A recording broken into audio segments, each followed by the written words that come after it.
My family, I come from the youngest out of 11 kids. I got involved in doing commercial burglary when I was in my early 20s. I had a drug habit. Everybody on the streets is pretty much using fentanyl right now. If I was not addicted to drugs, I would not have been homeless.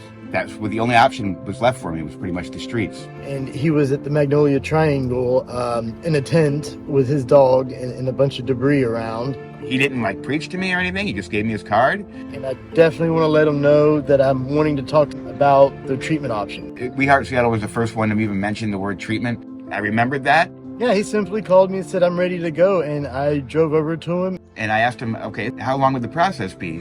And I was expecting him to say maybe a wait list where I had to call every day. But he said, no, as soon as you say you're ready, we can make it happen that day.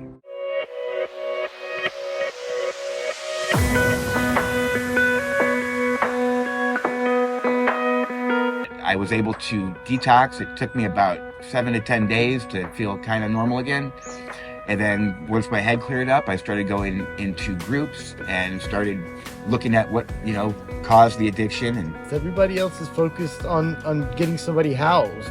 I'm more focused on getting somebody better and then housed. If we took somebody into housing before treatment, usually we find that their apartments become exactly like their encampments. Continuation of care is ongoing. We Heart Seattle meets somebody where they're at and helps walk with them through this journey from intake to detox to housing to workforce development and beyond. And now he's a part of our community out here today at a community event giving back. I'm Sarah. You're the one that made that possible.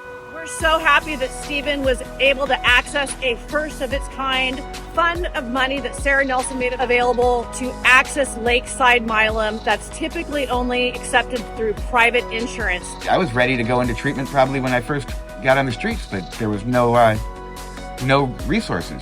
Well, we should talk about how your time was in there. Yeah. It certainly changed my life. We're there every step of the way and until they reach self-sufficiency. And we will go anywhere for an individual trying to do better with their lives. We're not just saving lives, we're transforming lives with programs like this. Recovery first. By going to rehab, Stephen was able to reconnect with his family. There is hope. That there is a solution to the problem. And not one person wants to live like that. I don't think so anyway.